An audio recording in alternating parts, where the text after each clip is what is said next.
Aquel día comprendí, sin que nadie tuviera que explicármelo, que para mi propia familia yo ya no era importante. Nunca olvidaré la sonrisa helada de mi nuera cuando le pregunté, con la ilusión de un padre orgulloso, cuándo sería la inauguración del bar de mi hijo. Ella levantó apenas la vista de su copa de vino, me miró como quien mira un mueble viejo y respondió sin titubeos: «Lo celebramos ayer, solo para personas especiales». Sentí que esas palabras me atravesaban como un cuchillo lento, girándolo con desprecio.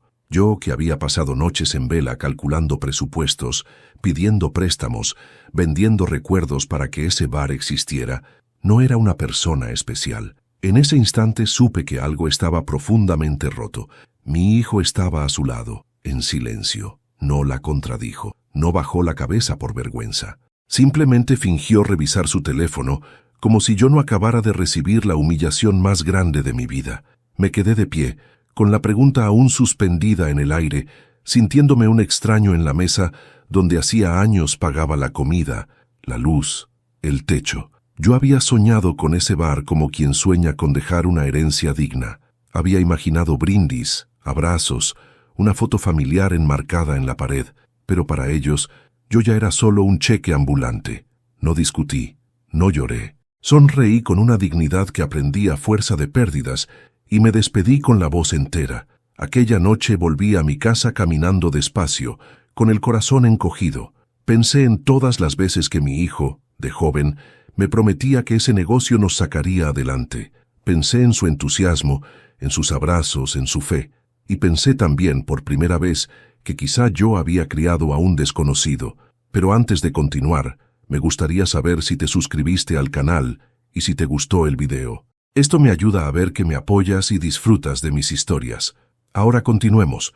Una semana después, cuando aún intentaba reconstruirme de aquella exclusión, sonó mi teléfono. Era mi nuera. Esta vez, su voz no tenía desprecio, sino urgencia. «Las cuentas están atrasadas. ¿Hiciste la transferencia?», me exigió sin saludo. Yo cerré los ojos un instante, respiré hondo y respondí con calma: «¿No te avisé?». Hubo un silencio espeso al otro lado de la línea. Yo sabía perfectamente que no había avisado nada, pero por primera vez en muchos años, algo dentro de mí se negó a obedecer sin pensar. Esa noche apenas dormí. Me senté en mi pequeño escritorio y revisé todos los comprobantes de los depósitos que había hecho durante los últimos 2 años. Cada cifra me caía como una bofetada: remodelación del local, licencias, muebles, maquinaria, publicidad, mercadería. Yo había pagado casi todo. Mi pensión, mi seguro de vida, los ahorros de 3 décadas de trabajo se habían evaporado en ese bar al que ni siquiera fui invitado a inaugurar. Recordé perfectamente el día en que mi hijo vino a pedirme ayuda. Estaba nervioso, con las manos sudorosas. Me habló de sueños, de oportunidades, de independencia. «Papá, este negocio nos cambiará la vida», me dijo. Yo lo abracé con emoción.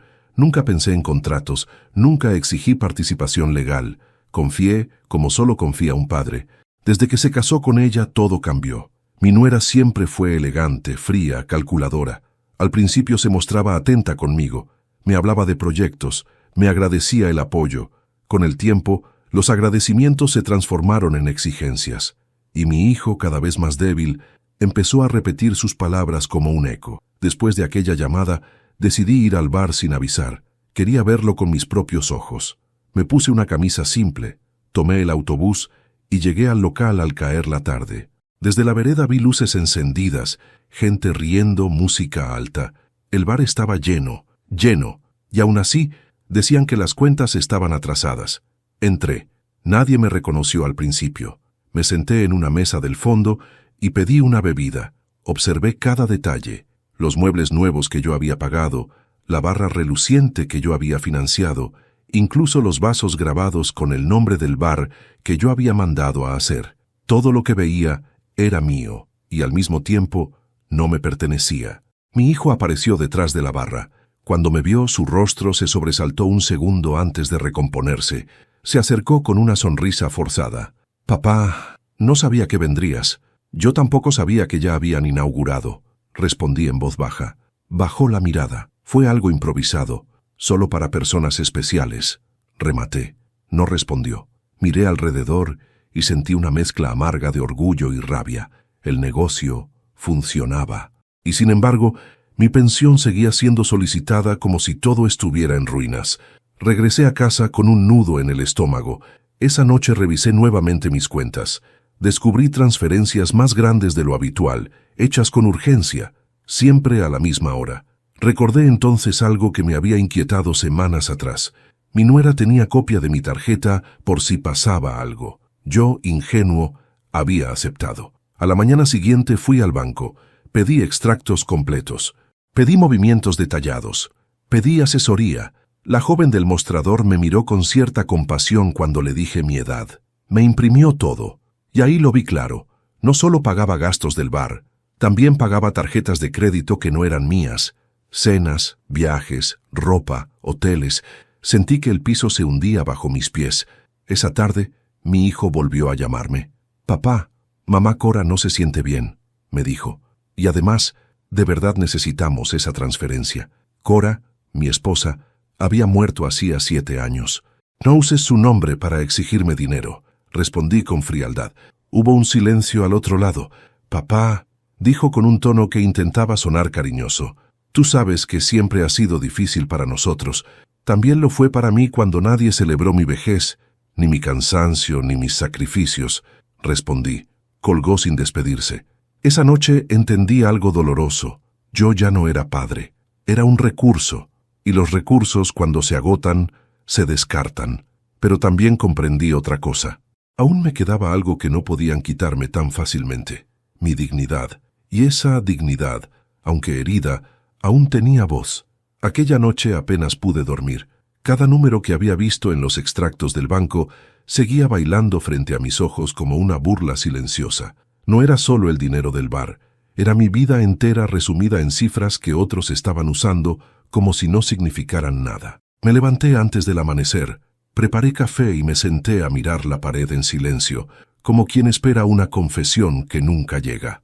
Recordé con una claridad dolorosa el primer depósito que hice para ayudar a mi hijo. Fue una cantidad modesta, solo para cubrir el primer mes de alquiler del local. Él me prometió que sería algo temporal, que en cuanto el negocio caminara solo, me devolvería cada peso.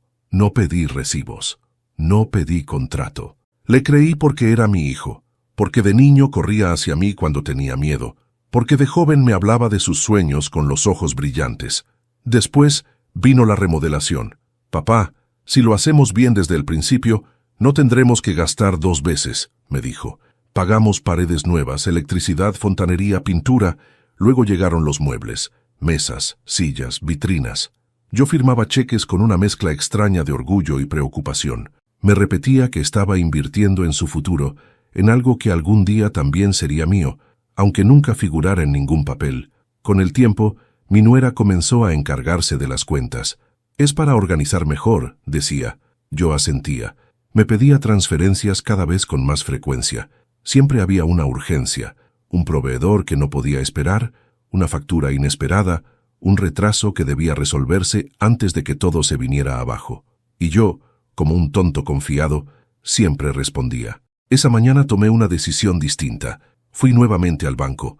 Pedí hablar con un asesor. Le expliqué, con vergüenza, que necesitaba entender en qué se estaba yendo mi dinero. El joven me escuchó con respeto. Me mostró gráficos, salidas, entradas. Me habló de movimientos que no correspondían a un negocio pequeño, de gastos personales disfrazados de compras empresariales, de retiros en horarios extraños. «¿Usted autorizó estos pagos?», me preguntó. Negué con la cabeza. «Entonces alguien más tiene acceso a su cuenta», dijo con seriedad, «y no solo acceso, control». Sentí un escalofrío recorrerme la espalda. Regresé a casa con la certeza de que aquello ya no era solo una humillación emocional. Era un abuso financiero en toda regla. Me senté en el sillón y sostuve entre mis manos una fotografía vieja de mi hijo, de cuando tenía apenas 5 años, y sonreía sin dientes frente al pastel de su cumpleaños. La miré largo rato, tratando de reconocer en ese niño al hombre que ahora permitía que me vaciaran la cuenta con la misma frialdad con la que se cobra una deuda. Horas más tarde, sonó nuevamente el teléfono. «Papá», dijo mi hijo con una voz tensa, «mamá de Mariana está enferma. Necesitamos cubrir unos gastos médicos urgentes. es solo por esta vez. Mariana, mi nuera, su madre nunca me había mencionado problemas económicos, pero ahora todo se justificaba en nombre de emergencias invisibles. ¿Cuánto?, pregunté con un nudo en el estómago. Lo de siempre, respondió. Lo que puedas. Colgué sin responder. Me quedé sentado largo rato. Sentí algo nuevo crecer dentro de mí, una mezcla de dolor, decepción y rabia contenida. Ya no era solo un padre ayudando, era un hombre siendo utilizado. Decidí llamar a un viejo amigo, contador retirado. Le pedí que revisara mis movimientos con calma, sin que nadie más lo supiera. Aceptó sin cuestiones. Esa misma tarde se presentó en mi casa con gafas en la punta de la nariz y una carpeta bajo el brazo. Esto no es apoyo familiar, sentenció tras una hora de revisión. Esto es sangría. Señaló varios movimientos marcados en rojo. Mira esto. Compras de ropa de marca, restaurantes de lujo, hoteles, todo cargado como gastos operativos. Y esto, dijo bajando la voz, son transferencias a una cuenta que no pertenece ni a tu hijo ni a su negocio. Sentí que me faltaba el aire. ¿A quién pertenece?, pregunté. Negó despacio. No lo sé aún, pero puedo averiguarlo. Asentí, y en ese asentimiento supe que ya no habría marcha atrás. Esa noche, mientras cenaba solo, mi hijo vino sin avisar. Entró nervioso, mirando a todos lados. «Papá», dijo, «Mariana está muy alterada. Dice que te estás demorando con el dinero». «No soy un banco», respondí con calma, «pero siempre nos ayudaste». «Ayudar no es lo mismo que sostener una mentira», dije. Se quedó en silencio unos segundos. «¿Desconfías de nosotros?» «Desconfío de lo que hacen», respondí. «No de lo que dicen». Bajó la cabeza. «Papá, yo no manejo las cuentas. Todo lo ve Mariana». «Ese es precisamente el problema», dije. Se sentó frente a mí, agotado. Ella sabía moverse mejor en esos temas. «Yo solo quería abrir el bar. Y yo solo quería verte feliz», respondí con amargura, no convertido en el rostro amable de una estafa. Levantó la mirada de golpe. «¿Estafa?», no le respondí. El silencio lo dijo todo. Se levantó de repente, inquieto. «Hablaré con ella», dijo. «Esto se aclarará». Lo vi irse sin saber si creerle o compadecerlo. Ya no distinguía en él si era cómplice o simplemente un cobarde. 2 días después, mi amigo contador volvió con noticias. La cuenta a la que se dirigían parte de mis transferencias estaba a nombre de un tercero, un hombre que figuraba como socio inversor del bar, un nombre que yo jamás había escuchado. Sentí un golpe seco en el pecho. Había un socio, y yo no era él. Esa noche no lloré, no grité, no reclamé. Simplemente me senté frente al espejo y me miré como no lo había hecho en años. Vi un hombre de 62 años con ojeras profundas, con manos cansadas, con la espalda cargada de sacrificios. Pero también vi a alguien que por primera vez en mucho tiempo comenzaba a despertar. Ya no era el padre ciego por el amor. Ahora era un hombre que empezaba a comprender hasta dónde lo habían empujado. Y cuando uno entiende eso, algo dentro se endurece. La idea de que existiera un socio oculto me persiguió toda la noche, como una sombra pegada a mis pasos. No pude dormir. Caminé por la casa en silencio, observando objetos que había comprado durante años para mi hijo. Un antiguo reloj que fue de mi padre, una grúa de juguete que tanto le gustaba cuando era niño, incluso el viejo escritorio donde hacía sus tareas. Todo aquello ahora me parecía parte de una herencia entregada a quienes no supieron honrarla. A la mañana siguiente, recibí un mensaje de mi nuera. Las cuentas siguen atrasadas. El proveedor amenaza con cortar el suministro. Necesitamos el dinero hoy. No había saludo. No había, por favor. Solo una orden. Leí el mensaje varias veces sin responder. Por primera vez en mucho tiempo, no sentí urgencia por ayudar, sino una extraña calma, como si algo dentro de mí hubiera entendido que el miedo ya no debía gobernar mis decisiones. Decidí volver al bar, esta vez con otros ojos. Fui a media tarde, cuando el local no estaba lleno. Me senté otra vez en el fondo, pedí un café y observé. 2 empleados conversaban detrás de la barra. Uno de ellos mencionó algo que me llamó la atención. «El socio nuevo llega hoy para ver los números». Levanté la cabeza de inmediato, fingiendo interés en el televisor. Un socio nuevo, no el mismo del que había hablado el contador. ¿Cuántos más había en esta historia? Mi hijo apareció poco después. Me miró con sorpresa, pero trató de disimular. «Papá, otra vez por aquí». «Solo vine a ver cómo iba todo», respondí. Dudó un segundo antes de asentir. Está yendo bien, mejor de lo que esperábamos. Entonces no entiendo por qué siempre faltan fondos, dije con suavidad. Bajó la mirada. Los gastos subieron. Mariana maneja mejor esas cosas. Esa frase ya no me tranquilizaba. Me confirmaba que él había renunciado por completo a su propio control. Salí del bar sin discutir. A las pocas cuadras, el conteo mental de cada una de mis transferencias pesaba como una losa en mis hombros. Aquella noche, mi amigo contador me llamó antes de que yo pudiera buscarlo. Encontré más irregularidades, me dijo. La cuenta que recibe tu dinero pertenece a un tal Sergio Rivas. Figura como socio inversor en otros 2 negocios del rubro gastronómico, ambos cerrados con deudas. Sentí que el corazón se me encogía. ¿Y mi hijo lo sabe?, pregunté. Eso es lo que no puedo asegurarte, respondió.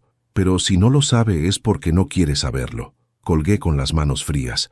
Empecé a comprender que el dinero no solo se estaba perdiendo, estaba siendo canalizado de una forma calculada. Esa misma noche, mi nuera volvió a llamarme. Esta vez su voz no era exigente, sino falsamente dulce. Solo quería saber si todo estaba bien contigo, dijo. Tu hijo anda preocupado. Estoy bien, respondí. Solo observando. ¿Observando qué, Ramón?, preguntó con una risa suave que no me engañó. ¿Cómo gastan un dinero que no les pertenece del todo? Su voz se endureció de inmediato. El dinero ya fue invertido. No puedes reclamar ahora. Puedo reclamar siempre que lo considere necesario, repliqué, porque nunca dejó de ser mío. Hubo un silencio espeso al otro lado de la línea. No te conviene empezar con reproches, dijo finalmente. Podrías perder lo poco que te queda. Aquella amenaza velada cayó como un trueno dentro de mí. He perdido bastante más de lo que crees, respondí, pero aún me queda algo que no puedes tocar. Colgué sin darle tiempo a responder. Esa conversación confirmó lo que mi intuición ya sabía. La exigencia del dinero ya no era una necesidad, era una rutina de poder. Ellos daban por hecho que yo seguiría pagando, con o sin preguntas, con o sin respeto. Al día siguiente, recibí una notificación del banco. Una transferencia automática se había intentado ejecutar sin mi autorización y había sido rechazada por falta de fondos. Esa transferencia tenía como destino la cuenta de Sergio Rivas. Yo no la había programado. Alguien más tenía acceso. Con el papel en la mano, sentí por primera vez un miedo frío, distinto. Ya no era solo un padre traicionado. Era un hombre al que estaban intentando vaciar completamente. Fui directo al banco. Hablé con un supervisor. Expliqué la situación. Me ayudaron a bloquear transferencias no presenciales, a cambiar claves, a establecer alertas. Mientras firmaba los nuevos controles de seguridad, me temblaban las manos. No por debilidad, sino por la certeza de que la guerra había dejado de ser silenciosa. Cuando regresé a casa, encontré 5 llamadas perdidas de mi hijo. Lo llamé de regreso. «Papá, ¿qué hiciste con el banco?», preguntó alterado apenas atendió. «Me protegí», respondí. «Mariana está furiosa. Dice que bloqueaste el sistema». «No bloqueé nada», dije. «Solo recuperé lo que jamás debí perder, el control de mi propio dinero. Pero ahora no podemos pagar a los proveedores», insistió. «Eso deberías habérmelo pensado antes de permitir que otros decidan por ti». Guardó silencio unos segundos. «Papá, Sergio está aquí ahora mismo. Necesitamos resolver esto». «Sergio es el socio, ¿verdad?», pregunté. Su respiración se entrecortó. «¿Cómo lo sabes?». «Aprendí a preguntar en los lugares correctos». No respondió. «Escúchame bien», añadí. «A partir de hoy, no enviaré un solo centavo más hasta que me muestren balances reales, contratos y el destino exacto de cada peso que puse ahí». «Eso es imposible ahora mismo», dijo con voz tensa. «Entonces tendrán que aprender a sostener su propio negocio», respondí. «Como cualquier adulto», colgué sin despedirme. Esa tarde sentí algo que no sentía desde hacía años.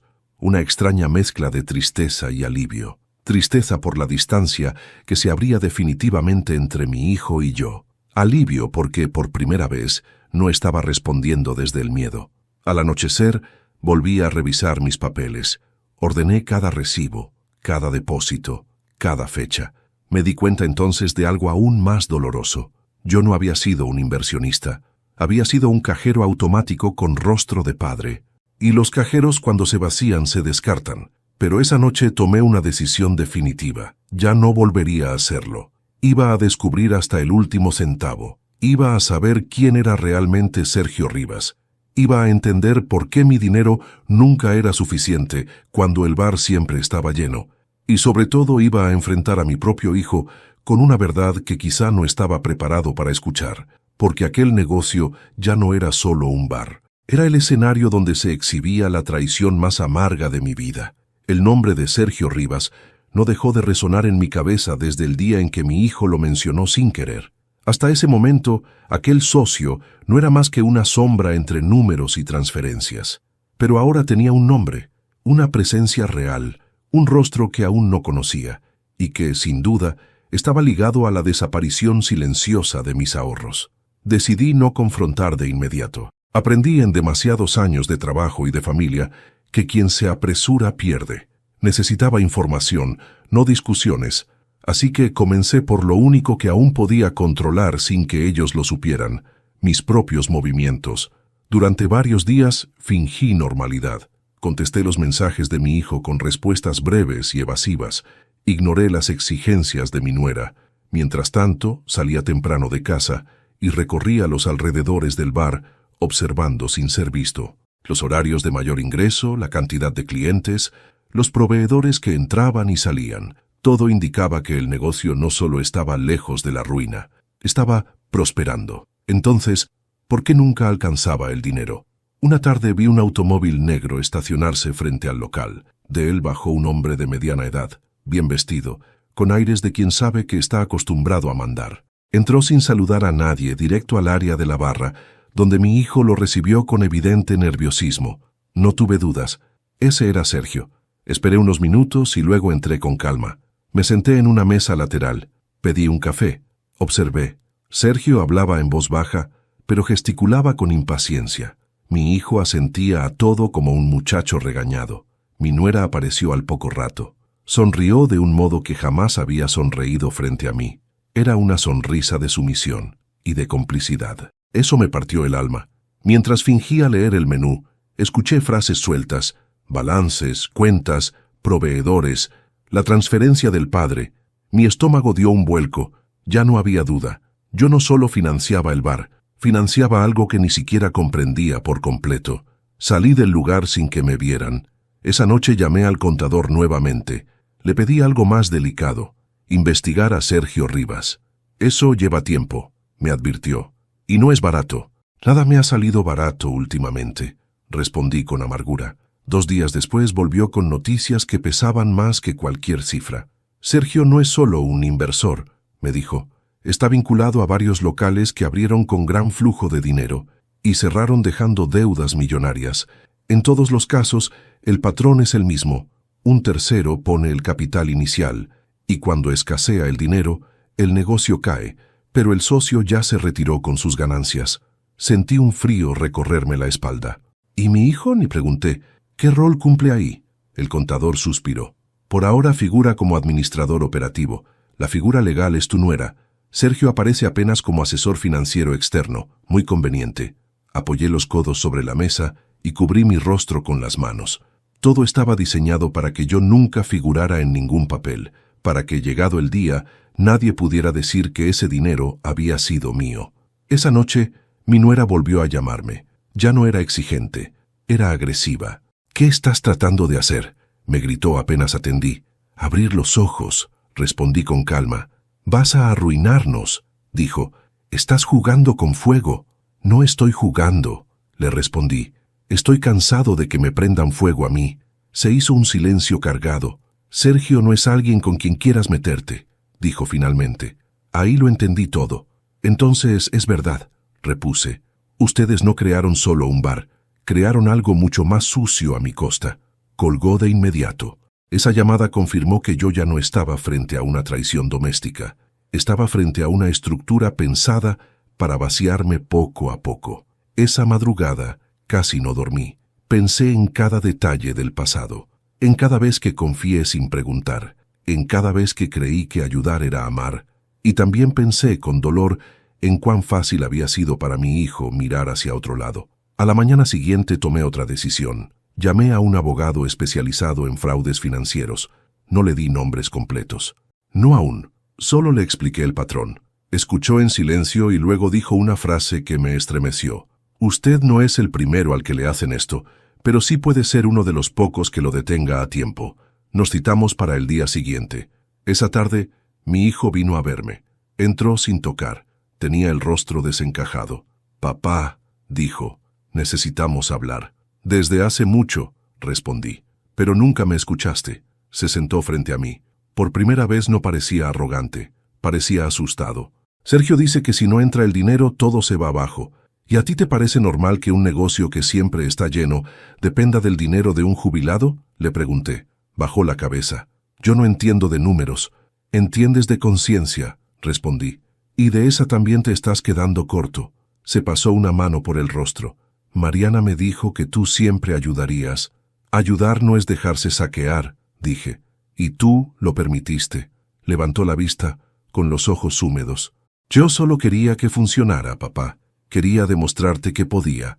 Y terminaste demostrando que podían usarme como una herramienta, respondí con tristeza, sin preguntarte cuánto me costaba. Guardó silencio largo rato. Sergio me dijo que tú no importabas, murmuró, que ya estabas grande, que tu dinero dormía en el banco. Sentí una punzada profunda en el pecho. ¿Y eso te pareció bien? No supe qué pensar. Pensar era lo único que tenías que hacer, le dije. Se levantó lentamente. Si esto explota, nos hundimos todos, dijo. No, hijo, respondí con firmeza. Si explota, se hunden quienes hicieron estallar la bomba. Yo solo estaba caminando sobre ella sin saberlo. Se fue sin despedirse. Esa misma noche recibí un mensaje de un número desconocido. Deje de investigar. Usted no entiende dónde se está metiendo. No tuve dudas. Era Sergio. Miré la pantalla sin responder. Por primera vez, no sentí miedo. Sentí algo mucho más peligroso. Determinación. Porque ahora ya no se trataba solo de mi dinero. Se trataba de mi nombre, de mi dignidad, y de demostrar que incluso a mis 62 años, nadie podía usarme como un saco vacío sin enfrentar consecuencias. Y así, en silencio, comenzó a gestarse un plan del que ellos aún no sabían nada. Entré al despacho del abogado con una carpeta bajo el brazo y un nudo en la garganta.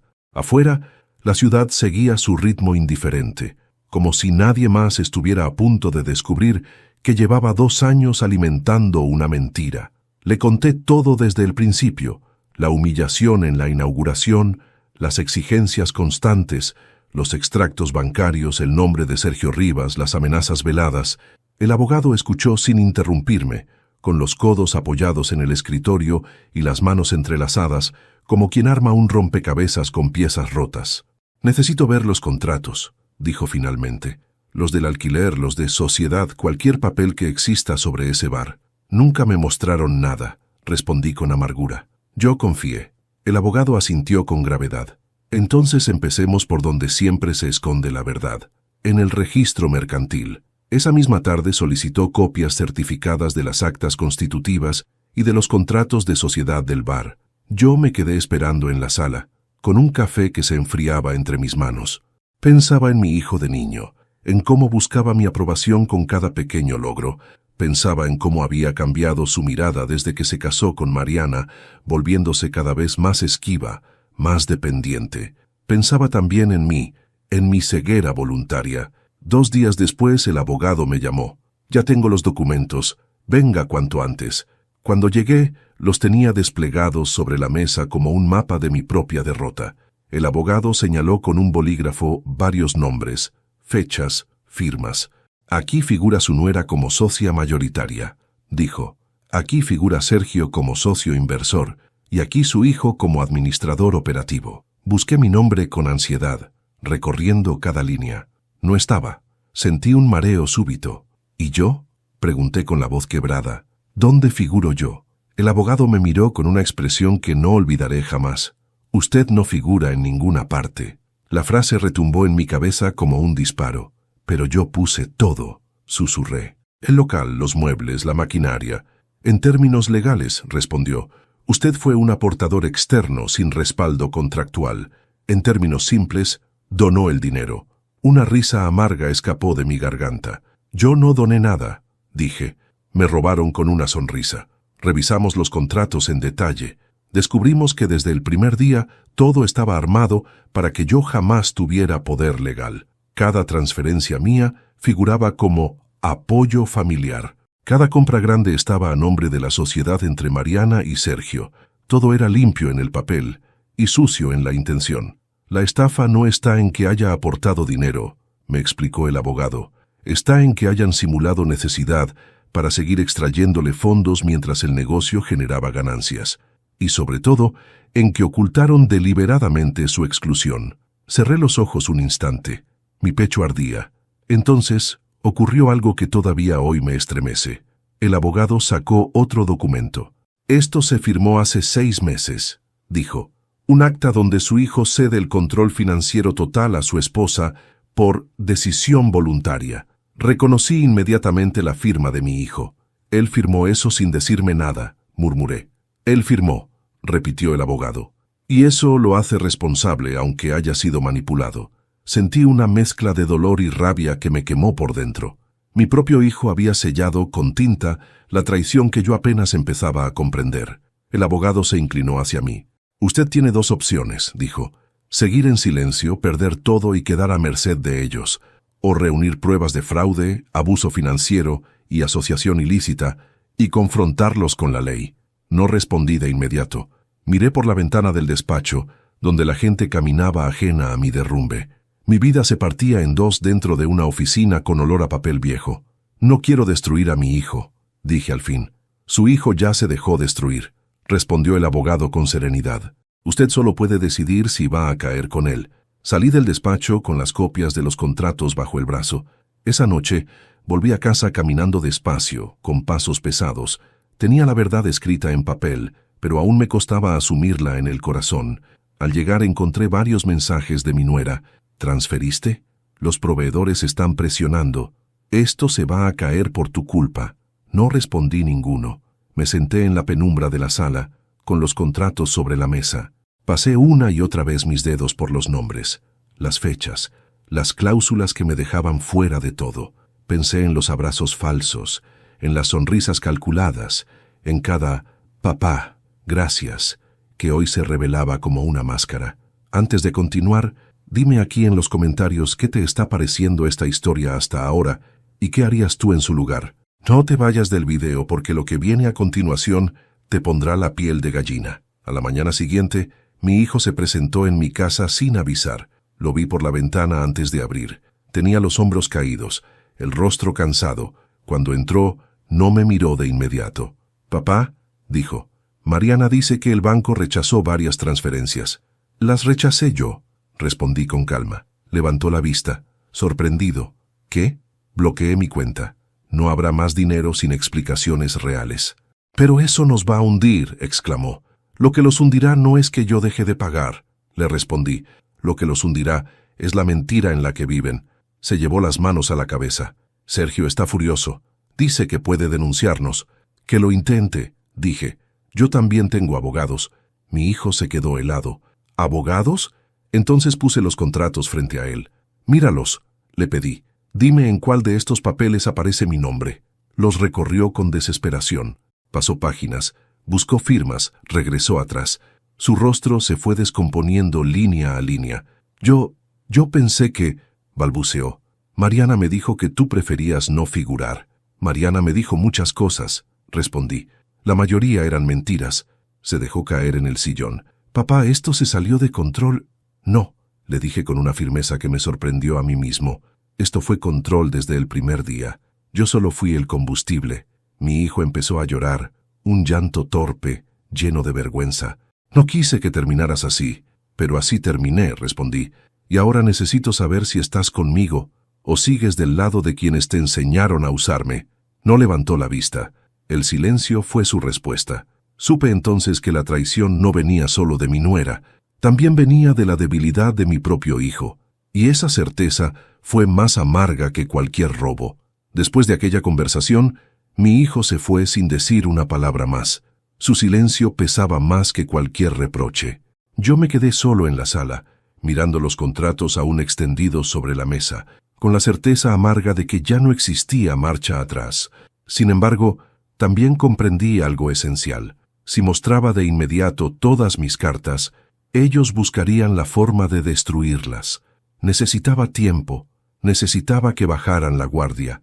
Así que hice lo único que jamás imaginaron que haría. Volví a fingir. Esa misma noche le envié un mensaje a mi nuera. Estoy revisando todo con calma. Mañana veremos lo de la transferencia. Su respuesta llegó al instante. Más vale, Sergio está perdiendo la paciencia. Leí ese mensaje varias veces. Sonreí con una calma que no provenía de la inocencia, sino de la estrategia. Si Sergio se impacientaba, cometería errores. Y los errores dejan huellas. Al día siguiente fui al bar como un anciano cansado que acepta la derrota. Entré encorvado, con pasos lentos. Mi nuera me vio desde la barra y frunció apenas el ceño. Sergio estaba sentado en una mesa del centro, revisando documentos.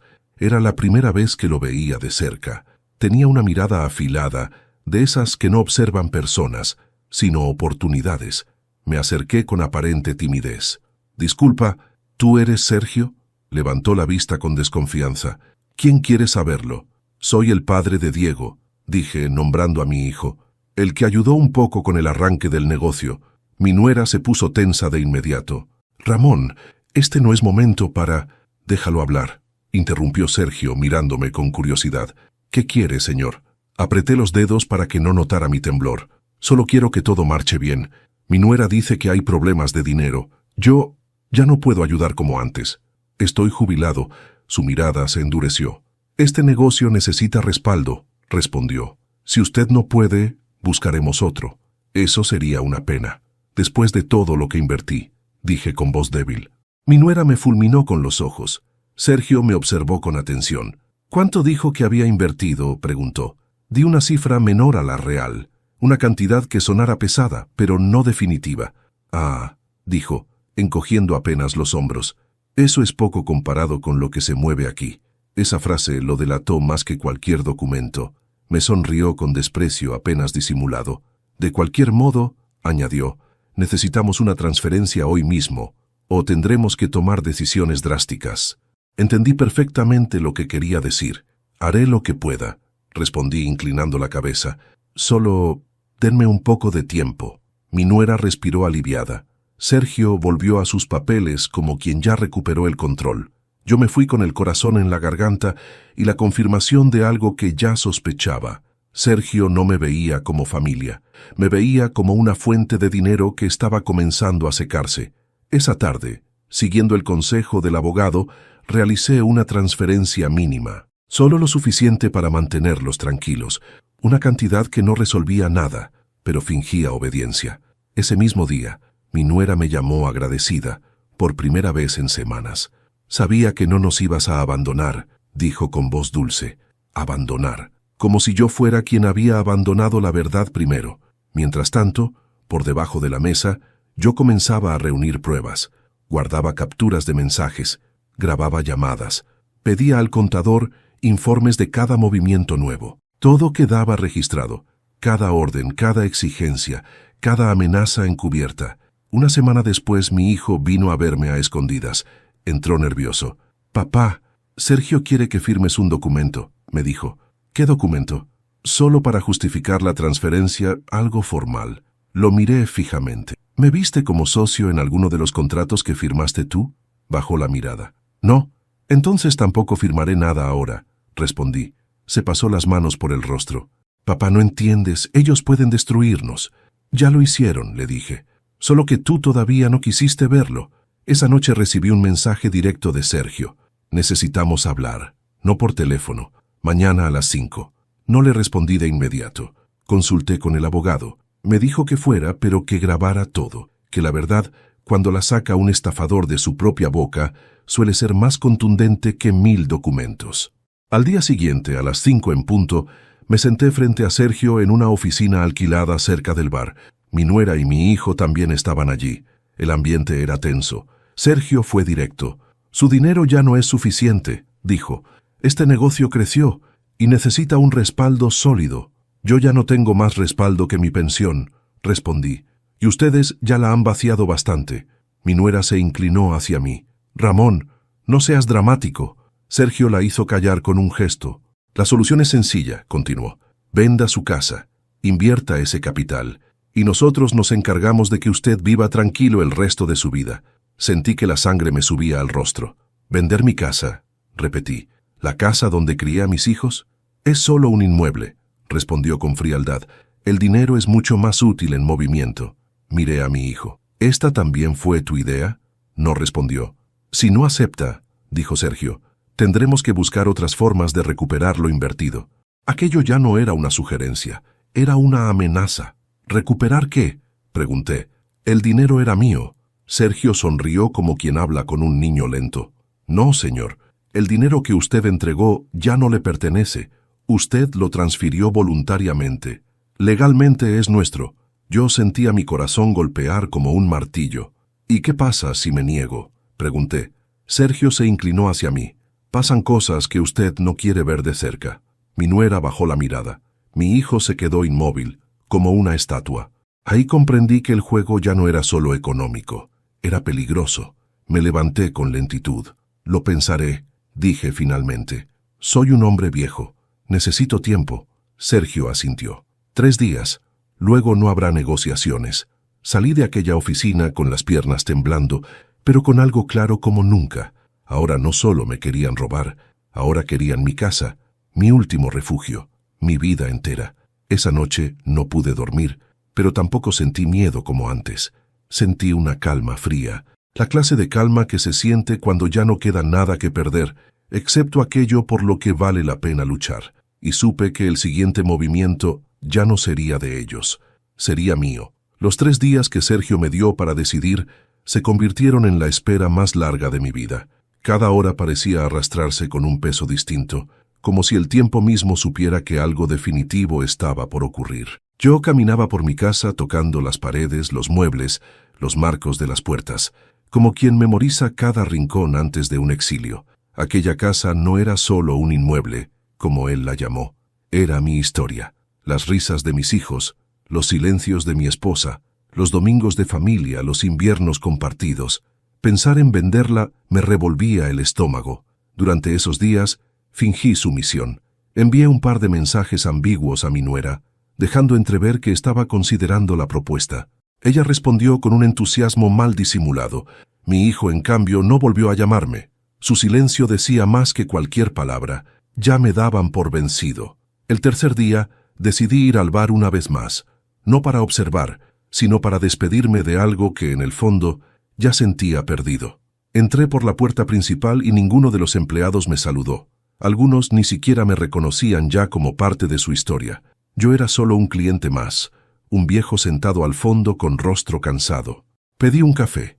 Miré alrededor. El bar estaba lleno, como siempre. Risas, música, vasos chocando. El negocio prosperaba en la superficie, mientras por debajo me despojaban de todo. Entonces vi a mi hija política, a mi nuera, moverse con autoridad entre las mesas, saludando clientes, cobrando cuentas. Era la reina de aquel lugar, un lugar construido con mis ahorros. Mi hijo estaba tras la barra. Me miró solo un instante. Luego bajó la vista. Sergio apareció poco después. Me vio y sonrió con suficiencia. Caminó directo hacia mí. ¿Entonces?, preguntó sin rodeos. ¿Tomó una decisión? Aún lo estoy pensando, respondí con voz tranquila. Su sonrisa se tensó apenas. No es algo que pueda postergar mucho, Ramón. Lo sé. Mi nuera se acercó enseguida. Ramón, no seas terco. Piensa en Diego, en su futuro. Pensé en él toda mi vida, respondí. Ahora me toca pensar en el mío. Ella frunció los labios. Siempre tan dramático. Sergio levantó la mano para silenciarla. Déjelo, dijo. A algunos hombres les cuesta aceptar cuando ya no son necesarios. Aquella frase me atravesó como un hierro al rojo. Ya no era necesario. Eso creían. Y por primera vez entendí con claridad que nunca había sido visto como un padre, sino como un recurso temporal. Algo útil mientras durara. Me levanté con lentitud. Ya les daré mi respuesta, dije. Esta noche. Sergio asintió como quien ya da por ganada la partida. No se demore, añadió. La paciencia no es mi virtud. Salí del bar sin mirar atrás. Caminé varias cuadras sin rumbo, con el pecho apretado por una mezcla de rabia y tristeza. Al llegar a casa, encendí la luz del comedor y me senté frente a la mesa donde, durante años, había esperado a mis hijos para cenar. Estuve largo rato en silencio, luego tomé el teléfono. Llamé a mi abogado. «Es hoy», le dije. «Ya no puedo fingir más». «Entonces hágalo», respondió. «Pero hágalo con todo». Colgué y marqué el número de mi contador. Después llamé al notario. Luego a un viejo conocido que trabajaba en fiscalización comercial. Todos sabían que ese día sería decisivo. Cada uno cumplió su parte sin hacer preguntas de más. Yo ya no tenía fuerzas para explicar lo que llevaba meses gestándose en mi interior. A las 9 de la noche, mi nuera me llamó. «¿Y bien?», preguntó con impaciencia. «¿Venderás la casa?». Respiré hondo. «No», respondí. Hubo un silencio pesado. «Entonces atente a las consecuencias», dijo con frialdad. «Hace tiempo que vengo ateniéndome a ellas», respondí. Colgó con un golpe seco. No pasó ni media hora cuando mi hijo apareció en mi puerta. Golpeó con desesperación. Lo dejé entrar. Tenía el rostro pálido, los ojos enrojecidos. «Papá, ¿qué hiciste?», me preguntó. «Aún nada», respondí. «Pero tú sí hiciste algo desde hace tiempo, dejar que me usaran». Se llevó las manos al rostro. «Sergio está furioso. Dice que mañana mismo vendrá con abogados, que te demandará por daños». «Que venga», respondí. «Yo también tengo abogados». «Papá, esto se nos fue de las manos», dijo con un hilo de voz. «Se les fue de las manos el día que dejaron de verme como a un padre», respondí. Desde entonces, solo fue cuestión de tiempo. Mi hijo se derrumbó en el sillón. Lloró como no lo había visto llorar desde niño. «Yo no quería que esto terminara así, pero así terminó», le dije. «Porque nunca quisiste detenerlo». Se quedó en silencio. Luego levantó la vista. «¿Todavía puedo salvar algo?», preguntó. Lo miré con tristeza. «Tal vez a ti mismo», respondí. «Pero el negocio y la mentira, ya no». Se levantó sin decir más. Antes de salir, me miró por última vez. «Perdóname, papá». No supe qué responderle. Esa noche dormí poco. A las 8 de la mañana siguiente, me vestí con la misma ropa que usé durante 40 años de trabajo. No quería trajes ni apariencias. Quería enfrentar lo que venía siendo quien realmente era. Cuando salí de casa, ya había 2 vehículos detenidos frente al bar, uno de inspección comercial y otro de la policía. Llegué caminando despacio. La escena era un caos. Clientes afuera reclamando, empleados nerviosos, la música apagada, la puerta cerrada con un sello provisional. Sergio gritaba órdenes inútiles. Mi nuera discutía con un inspector. Mi hijo estaba de pie, inmóvil, con el rostro desencajado. Me acerqué lo suficiente para que me vieran. «¿Qué es esto?», gritó mi nuera al verme. «¿Tú hiciste esto?». «Todavía no he hecho nada», respondí con calma. «Solo dejé que otros hicieran su trabajo». Sergio me miró con furia. «Te vas a arrepentir, viejo». «Llevo años arrepintiéndome», respondí. «Hoy empiezo a corregirlo». El inspector se acercó a mí. «¿Usted es Ramón?», preguntó. Asentí. «Necesitamos que nos acompañe unos minutos. Hay documentación que revisar». Mi nuera palideció. Sergio apretó los puños. Mi hijo me miró como si yo fuera un desconocido. «¿Qué documentos?», preguntó Sergio. «Los que usted creyó que nadie estaba revisando», respondió el inspector. Mientras entrábamos al despacho interno del bar, sentí que algo definitivo se quebraba para siempre. Ya no era un padre ayudando en silencio. Ya no era un anciano manipulable. Era un hombre que, por primera vez en mucho tiempo, había decidido defender su nombre. Y afuera, sin que ellos lo supieran aún, ya se estaba gestando la caída de todo lo que habían construido a base de mentiras. El aire dentro del bar se volvió irrespirable cuando los inspectores comenzaron a revisar papeles, cajas, computadoras y registros contables. Yo permanecía en un rincón del despacho interno, sentado en una silla dura, observando cada movimiento con una calma que ni yo mismo entendía del todo. Sergio caminaba de un lado a otro como una fiera enjaulada, mascullando insultos entre los dientes. Mi nuera discutía con los agentes con una furia contenida que ya no lograba disimular. Mi hijo, en cambio, parecía una sombra, inmóvil, pálido, sin voz. El inspector principal abrió una carpeta gruesa y comenzó a leer en voz alta. Transferencias reiteradas, desde la cuenta del señor Ramón hacia cuentas de terceros no declarados. Uso indebido de fondos. Posibles maniobras de blanqueo.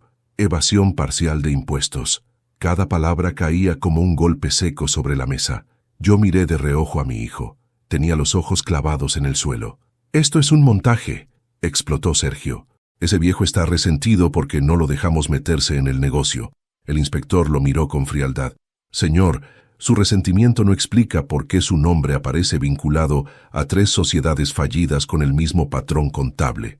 Sergio abrió la boca para responder, pero no salió ningún sonido. Mi nuera dio un paso al frente. «Ramón nos ofreció ayudar voluntariamente», dijo.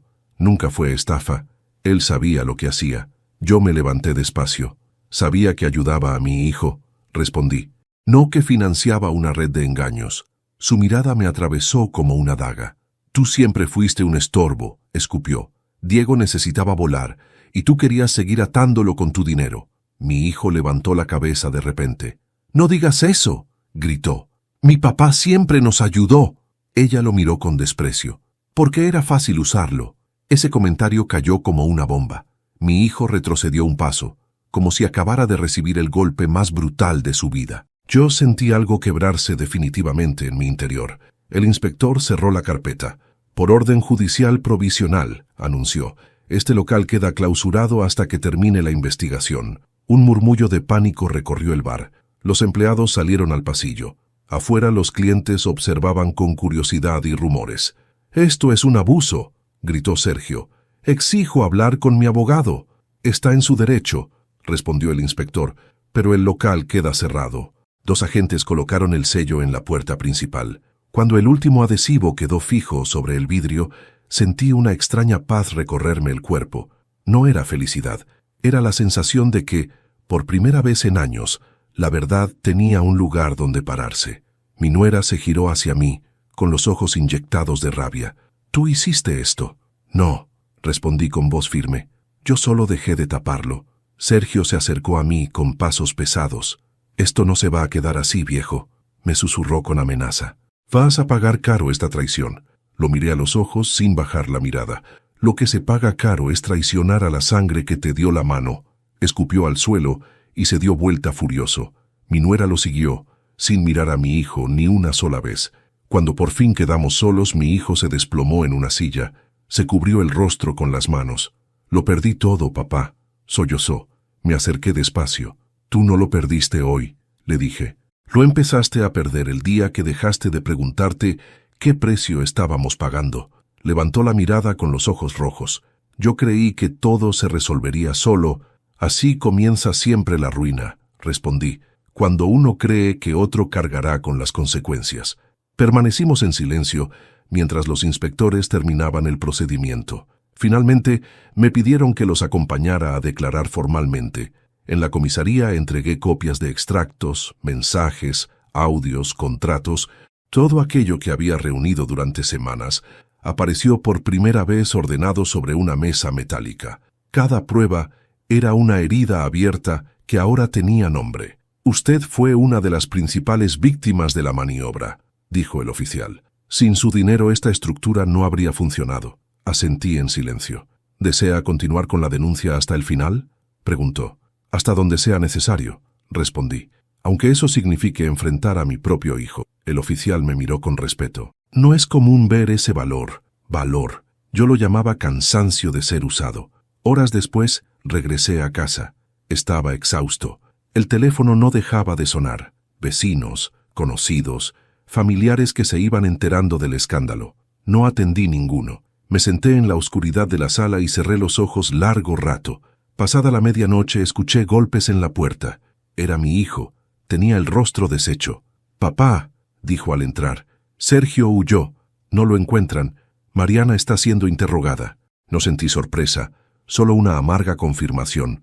«¿Dónde estabas tú cuando todo estalló?», pregunté. «Escondido en el baño del bar», respondió con vergüenza. «Como un cobarde». No lo negué. «Mariana declaró contra mí», dijo. «Me culpa de todo. Dice que yo firmé voluntariamente». «Y firmaste», le dije. Se derrumbó de rodillas frente a mí. No sabía que esto acabaría así. Yo solo quería triunfar. Lo miré largo rato. Aquel hombre arrodillado ya no era el niño que yo protegí, ni el joven que soñaba en grande. Era alguien que había elegido el camino fácil hasta que ese camino se volvió un abismo. Hijo, dije con voz cansada, el triunfo que se apoya en la mentira siempre cobra su precio. Lloró apoyo en el suelo como un niño perdido. ¿Qué va a pasar ahora?, preguntó entre sollozos. La justicia hará su trabajo, respondí, y tú tendrás que hacer el tuyo, asumir lo que hiciste. Se quedó en silencio. Antes de irse, se detuvo en la puerta. Papá, murmuró, todavía puedo volver a empezar. No supe qué decirle de inmediato. Eso solo lo sabrás cuando aprendas a empezar desde la verdad. Cerré la puerta tras él con un peso inmenso en el pecho. Esa noche comprendí algo esencial. La planificación del fraude había sido minuciosa, pero la caída siempre comienza cuando el silencio se rompe. Y yo, por primera vez en años, lo había roto sin temblar. Y aún así, lo más difícil todavía estaba por venir. Porque ahora ya no solo estaba en juego el dinero, ahora estaba en juego la sangre. El amanecer siguiente llegó sin que yo hubiera dormido un solo minuto. Me quedé sentado en el sillón con las luces apagadas, escuchando el tic-tac del reloj, como si cada segundo marcara un juicio interno. Afuera, la ciudad seguía viva, ajena a la ruina que se había desatado dentro de mi familia. El teléfono volvió a sonar varias veces al alba. No contesté hasta que reconocí el número de mi hijo. «Papá», dijo con voz rota, «¿puedo verte?» No pregunté para qué. Sabía por qué. «Ven», respondí. Llegó menos de 20 minutos después. Entró con pasos inseguros, los hombros caídos, el rostro consumido por la noche en vela. Traía la misma ropa del día anterior, arrugada, sucia. Cerró la puerta tras de sí y se quedó de pie en medio de la sala, sin saber dónde poner las manos. «Sergio desapareció», dijo. «La policía lo busca». Mariana declaró contra mí. Dijo que yo sabía todo. Me levanté despacio. «¿Y qué dijiste tú?» «Que no, que solo firmé lo que ella me decía, que confié en ella».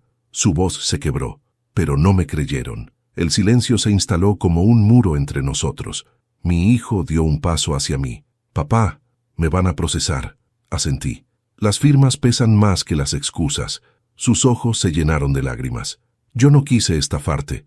Nunca pensé que esto terminaría así. Pero terminaste haciéndolo», respondí con una calma que me dolía.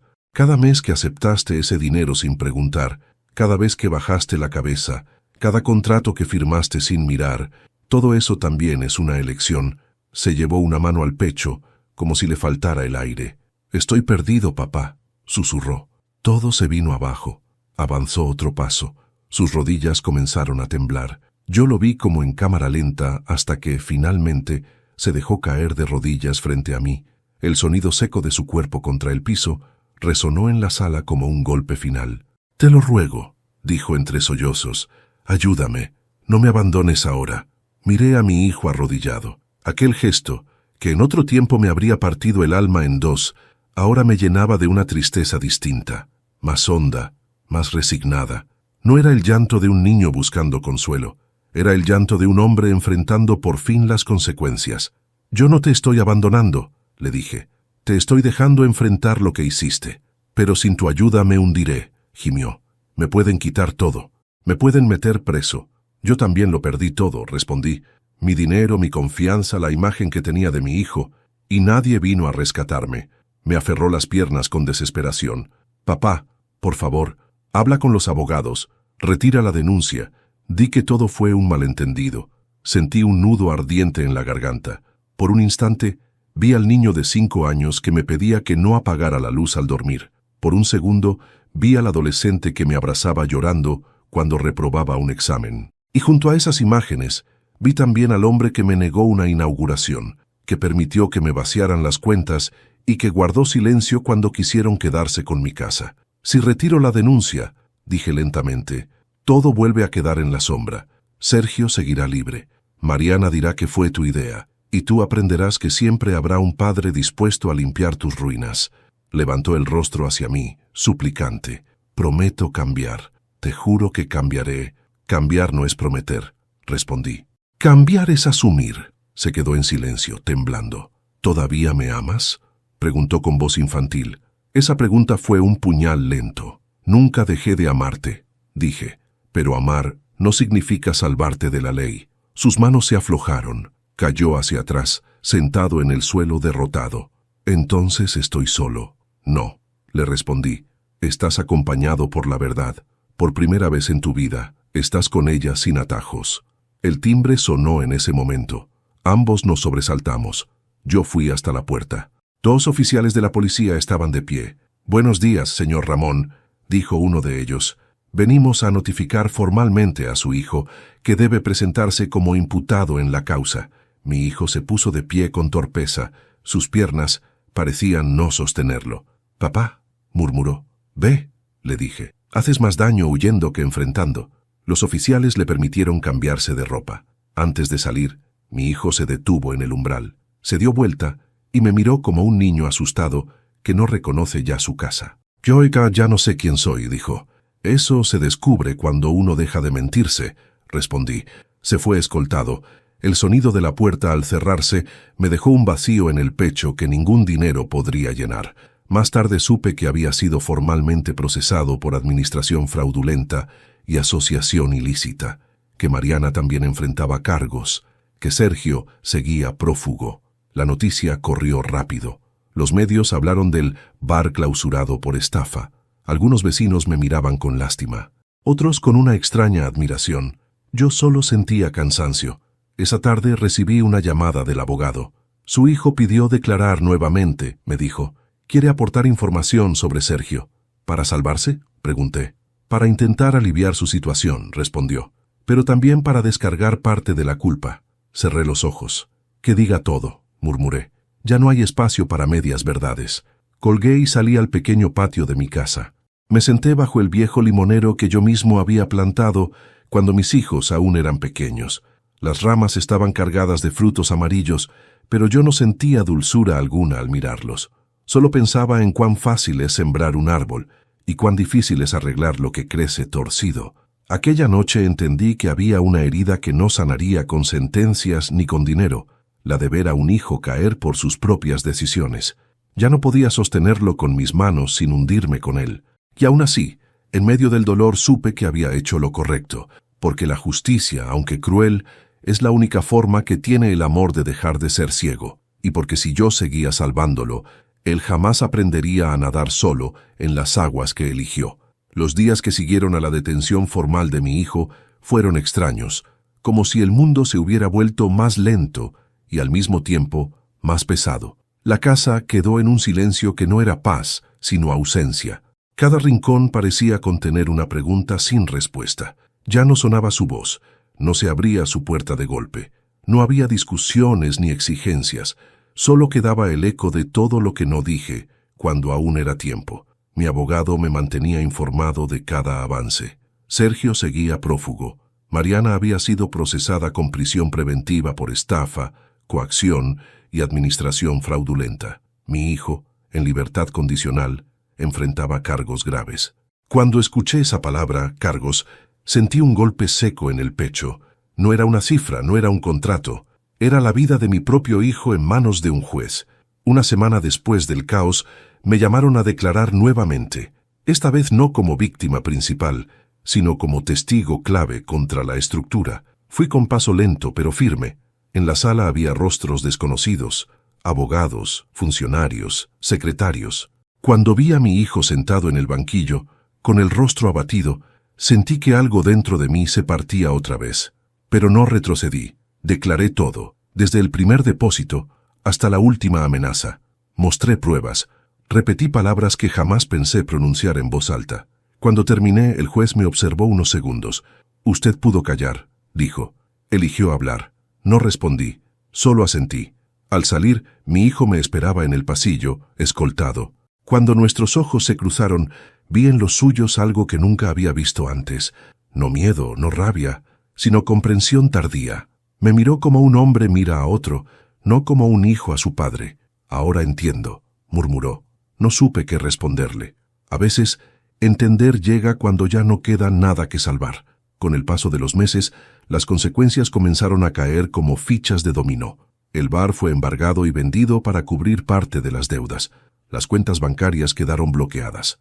Los proveedores reclamaron, los empleados denunciaron, la imagen de prosperidad se derrumbó de golpe y lo que quedó fue solo una estructura vacía sostenida por mentiras. Sergio fue capturado en otra ciudad. Intentaba salir del país con documentación falsa. Cuando me dieron la noticia no sentí alegría. Solo sentí que el círculo empezaba por fin a cerrarse. Mariana fue condenada a prisión efectiva. Cuando escuché su sentencia por televisión, apagué el aparato. No quise verla, no por compasión, por cansancio. Ya no me quedaban fuerzas para sostener ese odio. Y mi hijo recibió su condena meses después. No fue prisión inmediata, pero sí una marca que lo acompañaría por años. Inhabilitación comercial, reparación económica, antecedentes penales. Cuando el juez leyó la resolución, mi hijo cerró los ojos como quien acepta por fin su propio reflejo. Al salir de la audiencia, no vino hacia mí. Yo tampoco fui hacia él. Nos despedimos sin palabras. Había cosas que ya no podían decirse. La gente hablaba. Siempre habla. Algunos decían que yo había sido cruel, que un padre debe proteger a su hijo por encima de todo. Otros murmuraban que tenía razón. Yo ya no escuchaba a nadie. Había aprendido que en los juicios más duros, el único juez que importa es la propia conciencia. Vendí parte de mis muebles para cubrir gastos legales. Ajusté mi vida a una nueva realidad. Ya no era un hombre con ahorros. Era un hombre con verdades. Y eso pesaba distinto. Una tarde, al ordenar papeles viejos, encontré una caja de madera donde guardaba recuerdos. Dentro estaba la foto de mi hijo de niño, frente a su primer puesto de limonada en la vereda. Yo lo había ayudado a montar la mesa, a hacer los carteles, a cobrar, siempre pensando que enseñarle a emprender era enseñarle a vivir. Me senté con la foto en las manos durante largo rato. Pensé en cuántas veces había confundido ayudar con sostener, en cuántas veces había resuelto problemas que él debía aprender a enfrentar por sí mismo. Comprendí entonces algo tarde. La ambición no nace sola, también se alimenta de la permisividad. Yo había querido darle todo para que no sufriera, y al hacerlo, le quité la oportunidad de aprender límites. Los meses pasaron, mi casa volvió a sentirse solo mía. Empecé a levantarme temprano, a caminar por el barrio, a saludar vecinos. Algunos bajaban la mirada, otros me daban palmadas en la espalda. Yo respondía con un gesto breve. No tenía ganas de explicar nada. Un día recibí una carta desde el centro de detención. Era de mi hijo. Tardé mucho en abrirla. La leí de pie, junto a la ventana. Papá, no espero que me perdones. Solo quiero que sepas que ahora veo todo lo que no quise ver antes. Perdí lo más valioso que tenía, tu respeto. Estoy pagando por ello. No te pido dinero, no te pido ayuda. Solo quería decirte que lamento haber sido el hombre que fui contigo. Doblé la hoja con manos temblorosas. No lloré. Sentí algo distinto, una mezcla de alivio y tristeza. A veces el arrepentimiento llega tarde, pero llega. No respondí de inmediato. Pasaron 2 semanas antes de que tomara papel y lápiz. Le escribí solo una frase. Aprender duele, pero es la única forma de cambiar. Desde entonces no he vuelto a saber de él. Hoy vivo con menos, pero duermo más liviano. Ya no temo al teléfono. Ya no reviso cuentas con angustia. Mi pensión, pequeña pero digna, vuelve a ser solo mía. Mi casa sigue en pie. Mis recuerdos también, aunque algunos ahora pesan más. He aprendido que la traición más profunda no siempre viene de un enemigo. A veces nace en el mismo lugar donde antes hubo confianza. Que el amor sin límites también puede destruir. Y que decir basta, aunque duela, a veces es la forma más difícil de amar. No gané esta batalla. Nadie gana cuando la sangre se vuelve contra la sangre, pero tampoco la perdí del todo. Salvé algo que casi me arrebatan sin que yo lo notara. Mi dignidad, mi voz, mi derecho a no ser usado hasta el final. Hoy, a mis 62 años, ya no persigo sueños ajenos. Camino despacio, con lo poco que me queda, pero con la certeza de que, por primera vez en mucho tiempo, todo lo que tengo me pertenece de verdad. Y eso, después de tanta ruina, se siente como una forma silenciosa de justicia. Ha pasado casi 1 año desde que todo se vino abajo. Hoy me despierto temprano. Preparo mi café en silencio y me siento junto a la ventana a ver cómo la luz entra despacio en una casa que, por fin, vuelve a ser solo mía. A veces el silencio pesa, otras veces me da paz. He aprendido a convivir con ambos. No volví a saber de Mariana. De Sergio solo escuché su nombre una vez más en un noticiero, y de mi hijo Solo aquella carta que aún guardo doblada en un cajón. No la leo seguido. Hay dolores que no sanan con repetición, sino con tiempo. Y aún así, no pasa un día sin que piense en él. Porque uno nunca deja de ser padre, ni siquiera cuando el corazón queda herido. Hoy vivo con menos dinero, es verdad, pero también vivo con menos miedo. Camino con la frente en alto. Ya no hago transferencias a escondidas. Ya no respondo llamadas con angustia. Ya no tergiverso la verdad para proteger mentiras ajenas. Ahora me protejo a mí. He entendido algo que antes no quería aceptar. Ayudar sin límites también puede ser una forma de destruir. Amar no es tapar errores. Amar a veces es permitir que el otro caiga para que aprenda a levantarse solo. No sé qué será del futuro. A mi edad ya no hago grandes planes. Me alcanza con saber que cada cosa que tengo, por pequeña que sea, es verdaderamente mía. Y que, a pesar de todo, sigo en pie. Soy Ramón, y esta fue mi historia. Suscríbete al canal para que sigas acompañándonos con más historias que nacen del alma. Dale me gusta a este video si esta historia te tocó el corazón. Déjame un comentario contándome qué te pareció la historia. ¿Qué habrías hecho tú en mi lugar? ¿Y desde qué ciudad nos ves? Me encanta leer los comentarios. Tu apoyo marca la diferencia. Gracias por quedarte hasta el final. Gracias por escuchar esta historia. Gracias por estar aquí.